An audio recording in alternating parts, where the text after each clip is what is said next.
Dans cette capsule, nous allons revenir sur la théorie de la relativité restreinte, établie par Albert Einstein en 1905. Point de départ. La controverse qui anime le milieu scientifique à la fin du XIXe. Au XVIe siècle, Galilée, puis au XVIIe, Newton, posent les bases de la mécanique classique, en particulier la loi de composition des vitesses. Si maintenant la voiture, disons qu'elle se déplace à 100 km/h, et que moi, depuis cette voiture, je lance une balle dans le sens de la marche, à 50 km/h. La loi de composition des vitesses de Galilée nous dit que la balle, donc par rapport à moi qui l'ai lancée, elle part à 50 km/h, mais par rapport au sol, elle part à 50 km/h, mais plus les 100 km/h de la voiture. De la même manière, si j'envoie la balle à 50 km/h dans l'autre sens, par rapport au sol, elle n'avancera qu'à 50 km/h, alors que par rapport à moi, elle partira à 50 km/h, mais dans l'autre sens. En 1961, James Clerk Maxwell établit les équations de Maxwell, démontrant que la lumière est une onde électromagnétique se déplaçant à la vitesse de la lumière. Or, si on tente d'appliquer le principe de composition des vitesses à la lumière, on arrive à une impasse. Donc en toute logique, par rapport à moi je vais voir la lumière partir à 300 000 km/s. Pour l'observateur qui est au sol, lui, doit voir passer la lumière à 300 000 km/s, plus les 100 km/h de la voiture, ce qui est impossible. Autrement dit, d'un côté, les partisans de Galilée, c'est-à-dire des lois de la mécanique classique, en particulier le principe de composition des vitesses pour passer d'un référentiel galiléen à un autre, de l'autre côté, les partisans de Maxwell, c'est-à-dire des lois de l'électromagnétisme, qui affirment que la lumière conserve la même célérité, quel que soit le référentiel. La réponse est apportée en 1905 par Albert Einstein, qui pose deux postulats.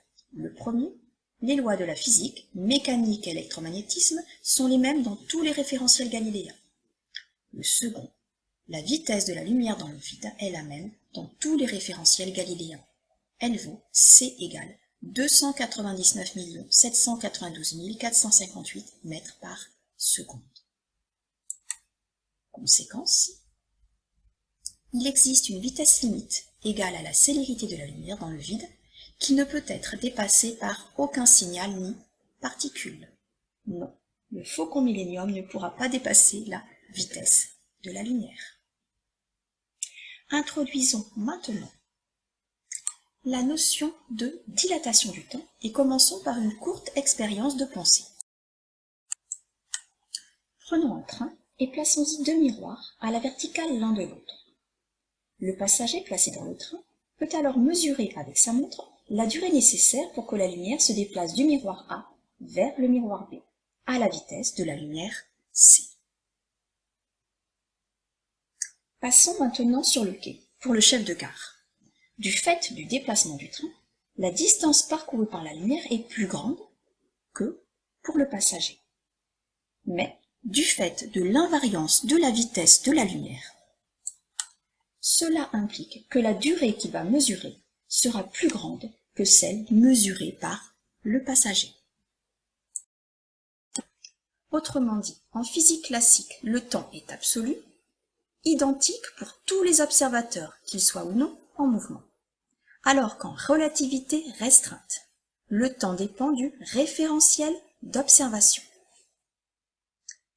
Ce qui revient à dire qu'en relativité restreinte, deux événements simultanés dans un référentiel ne le sont pas dans un autre référentiel qui serait en mouvement par rapport au premier. Nous allons donc pouvoir mesurer ce que l'on appelle un temps propre, qui est en fait la durée entre deux événements se produisant en un même lieu.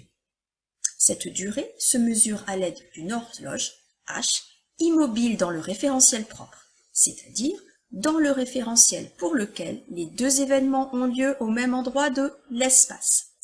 Dans notre expérience de pensée, le référentiel propre était le train, là où se produisait l'expérience. Et la durée propre était mesurée avec la montre du passager. Dans tout autre référentiel,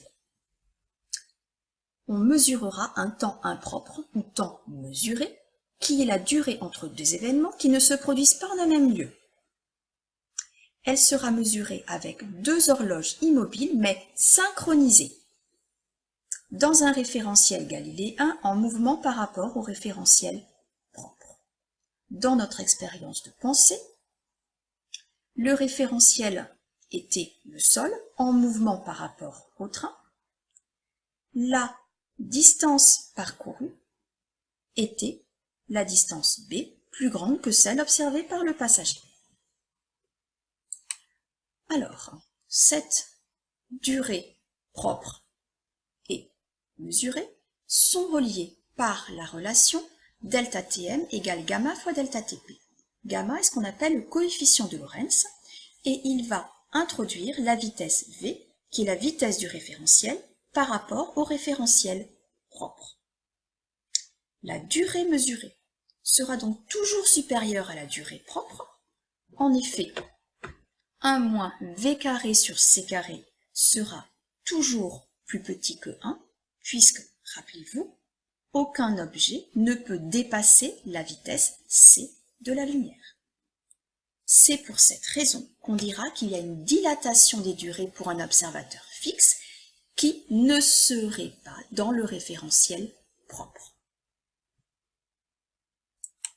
Pour conclure, physique classique ou relativité? Très simple, tant que la vitesse relative des horloges est faible devant la célérité de la lumière dans le vide, les lois de la physique classique peuvent s'appliquer.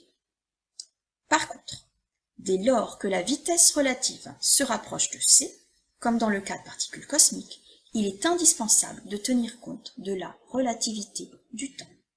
Merci de votre attention.